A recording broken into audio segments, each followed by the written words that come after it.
माया और सनाया दो सगी बहनें थीं और एक मध्यम वर्गीय परिवार में पली बढ़ी थी।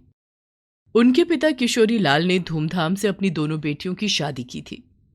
जैसा कि होता ही है कि माँ बाप जन्म के साथी होते हैं, कर्म के नहीं। वही दोनों बहनों के साथ हुआ। सनाया शादी करके शहर चली गई और माया एक छोटे से गांव में अपनी गृहस्थी संभाल रही थी। गर्मी की छुट्टियां शुरू हो गई थी। मम्मी मम्मी, मेरे सब दोस्त अपने नाना नानी या दादा दादी के पास छुट्टियों में जा रहे हैं। मेरे दादा दादी तो यहीं रहते हैं। चलो ना मम्मी, इस बारी हम लोग नानी के घर चलते हैं। रेहान, चुपचाप अपने कमरे में जाओ। हम लोग इस बार छुट्टियों में कहीं हिल स्टेशन पर घूमने जाएंगे।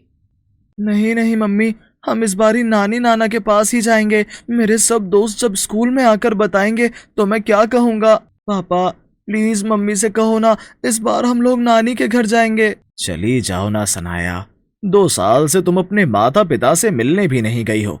कैसी बेटी हो, क्या तुम्हें कभी अपने माँ बाप की याद नहीं आती? बहुत याद आती है, पर तुम तो जानते ही हो कि अब मुझे गांव में जाना बिल्कुल पसंद नहीं है। गांव में तो बहुत बहुत टाइम तक लाइट भी नहीं आती, तो फिर इतनी गर्मी में ना कूलर ना एसी, उफ, बहुत बुरी हालत हो जाती है। तुम ही रेहान को समझाओ, हम लोग किसी हिल स्टेशन पर चलते हैं। पर रेहान जिद कर लेता है और फिर सनाया को आखिर में माँ के गांव में जाने की तैयारी करनी ही पड़ती है। उधर माया तो पहले से ही तैयार बैठी थी। माया की बेटी रूमी बहुत ही प्यारी और समझदार लड़की थी। जैसे ही गर्मी की छुट्टियां पड़ती, वो बहुत ही ज्यादा खुश हो जाती कि उसे नानी के घर आना है। दोनों बहनें एक ही समय पर अपनी माँ के घर पहुंचती हैं। माया का तो उसकी माँ को पता था कि वो छुट्टियों में जरूर आएगी, पर सनाया का इस तरह अचानक आना सब हैरान हो जाते हैं। अरे सनाया बेटी, ओह रेहान, तुम कितने बड़े हो गए हो। मेरी तो आंखें ही तरस गई थी तुम्हें देखने के लिए। कैसी है सनाया तू? मैं अच्छी हूँ माँ। क्या सारे सवाल जवाब तुम यहीं बाहर कर लोगी? घर में घुसने तो बहुत गर्मी है। और माया, तुम कैसी हो? तुम तो बिल्कुल भी नहीं बदली। वही रूखे बेजान बाल और तुम्हारे ये कपड़े। खुद को कुछ बदलो, वक्त के साथ चलो। पहले तो घर के अंदर चलो, बहुत गर्मी हो रही है। माँ प्लीज किसी से बोलकर कुछ ठंडा मंगवा लो। आ गई बेटा तू। मेरी आंखें तो तेरा आने का रास्ता ही देख रही थी। रूमी, आ बेटा, नानी के गले तो लग। रूमी भागकर अपनी नानी के गले लग जाती है। रूमी को गले लगते देख रेहान भी अपनी नानी के गले लग जाता है। फिर रेहान अपने साथ लाए हुए गैजेट रूमी को दिखाता है। रेहान के पास इतने अलग अलग तरह की चीजें देखकर रूमी कैसे इस्तेमाल होते हैं ये जानने लगती है। इधर दोनों बहनें अपनी माँ के पास बैठी हुई अपने घर गृहस्थी की बातें कर रही थी। पूरे 2 साल बाद सनाया, मैं तुझे ही देख रही हूँ। कितनी प्यारी लग रही है तू। अरे रेहान भी कितना बड़ा हो गया है। तेरा क्या दिल नहीं करता कि तू आकर मुझसे या माँ से मिले? माँ, माया, मैं क्या करूँ? मेरा दिल तो बहुत चाहता है, लेकिन यहाँ आकर मैं बहुत परेशान हो जाती हूँ। यहाँ एक तो बिजली नहीं रहती, और ऊपर से माँ, तूने आज तक कूलर तक नहीं खरीदा। इन लोगों को आदत है खुले में सोने की, लेकिन मैं बगैर एसी के 1 मिनट नहीं रह सकती। मुझे तो तेरी बातों पर ही हंसी आ रही है। ये वही घर है जहाँ तू पैदा हुई, स्कूल गई और फिर तेरी शादी भी हुई यहीं से। तब भी हमारे पास कोई सहूलियत नहीं थी, लेकिन तब तो तूने कभी कोई शिकायत नहीं करी। आज यही घर और गांव अच्छा नहीं लग रहा। माना कि बेटा, जैसा देश वैसा भेष, लेकिन इंसान को कभी भी अपनी जड़ें नहीं भूलनी चाहिए। माँ, तू बिल्कुल सही कह रही है, लेकिन लगता है कि सनाया को अब गांव की आदत नहीं रही। शाम के समय किशोरीलाल जब घर आता है तो अपनी बेटियों को देखकर बहुत खुश होता है। अरे वाह सनाया, तूने तो आकर मेरा दिल ही खुश कर दिया। कितना समय हो गया तुझे देखे बेटा। तभी रेहान आकर अपने नाना जी के गले लगता है और रूमी भी।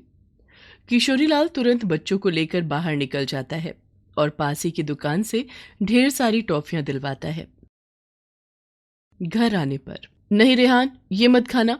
मैं तुम्हारे लिए चॉकलेट और टॉफी लेकर आई हूँ, वही खाना, और रूमी को भी वही देना। बाबा, ये टॉफियां अच्छी नहीं होती, इनमें तो बस खाली शुगर होती है। अरे सनाया, ये वही टॉफियां हैं जिनके लिए तू बचपन में मुझसे 50 पैसे लेकर जाती थी। मुझे तो लगा कि मैं ये टॉफियां लेकर आऊंगा तो तुम खुश हो जाओगी। सनाया मुंह बनाकर किचन में पानी पीने चली जाती है। उसे एक पल भी घर में काटना मुश्किल हो रहा था। रेहान खुश तो था लेकिन गर्मी से परेशान हो गया। नाना जी, आपने इन्वर्टर क्यों नहीं रखा?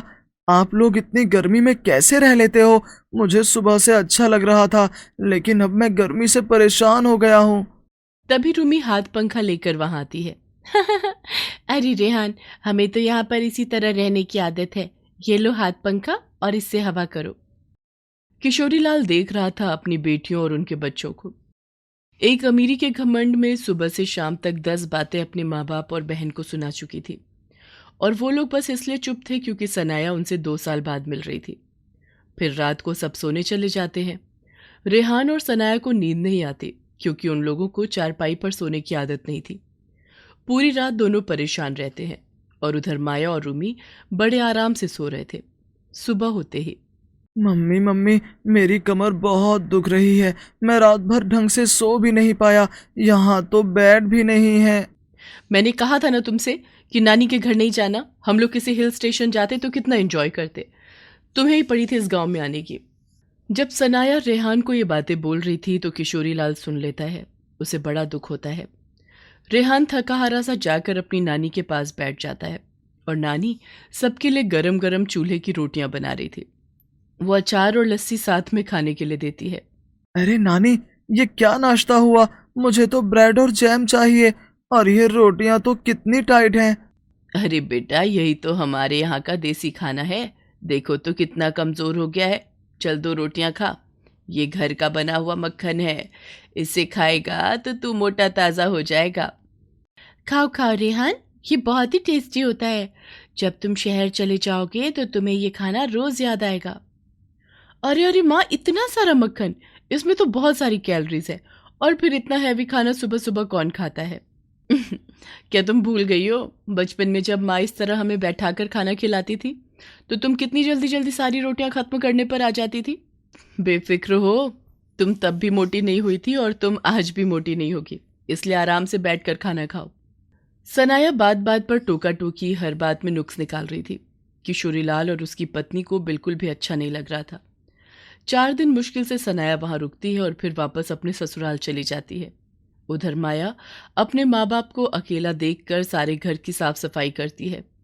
उनको जिन जिन चीज़ों की ज़रूरत थी वो सब बाजार से लाकर घर में रखती है, और छुट्टियां खत्म होने पर वो भी अपने ससुराल चली जाती है।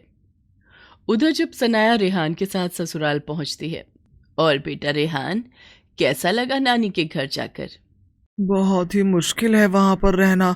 पता है, दादी के वहां पर तो लाइट भी नहीं है और सोने के लिए बेड भी नहीं है। मैं पहली बार चारपाई पर सोया, और खाने में नानी इतना सारा मक्खन देती है। रेहान बेटा, ऐसे नहीं बोलते। तुम ये मत देखो कि नानी ने कितना मक्खन दिया, बस तुम ये देखो कि नानी तुम्हें कितना प्यार करती है, कि वो चाहती थी कि थोड़े से ही दिनों में वो तुम पर अपना सारा प्यार लुटा दे। और इसमें गलती तुम्हारी भी नहीं है सनाया, सिर्फ तुम्हारी गलती है। तुमने रेहान को पूरी तरह शहर का आदी बना दिया। तुम क्यों भूल गई कि तुम भी उसी गांव से निकल कर यहाँ आई हो? तुम्हें तो वहां जाने से पहले रेहान को बताना चाहिए था कि तुम्हारा बचपन कैसे बीता। बच्चे अपने माँ बाप के स्ट्रगल को देखकर ही बहुत कुछ सीखते हैं, और तुमने तो 2 साल तक जाकर भी नहीं देखा कि वो लोग कैसे और किस हाल में हैं। मत भूलो, तुम जो कुछ कर रही हो वही तुम अपने बच्चों को करते हुए देखोगी। अपनी सास की बात को सुनकर सनाया काफी देर सोच विचार में पड़ जाती है, और उनकी बातें सुनने के बाद उसे अपनी गलती का एहसास होता है। आपने बिल्कुल सही कहा मम्मी, मुझे खुद पर बहुत गुस्सा आ रहा है। मैं सच में अपने माँ बाप के साथ बहुत बुरा करके आई हूँ। मैंने शायद उन्हें बहुत दुख पहुँचाया है, पर फिर भी उन लोगों ने मुझसे कुछ नहीं कहा। सॉरी बेटा, मुझे माफ़ कर देना। मैंने तुम्हारी छुट्टियाँ खराब कर दी। मुझे सब कुछ तुम्हें समझा कर ले जाना चाहिए था, और तुम्हें बताना चाहिए था कि गांव का जीवन कैसा होता है। मैं प्रॉमिस करती हूँ, अगली बारी जब हम नाना नानी के घर जाएंगे तो इस बार की कोई भी गलती कभी नहीं दोहराएंगे। और अगले साल की छुट्टियाँ सनाया रेहान के साथ अपने माँ बाप और बहन के साथ खुशी खुशी बिताती है।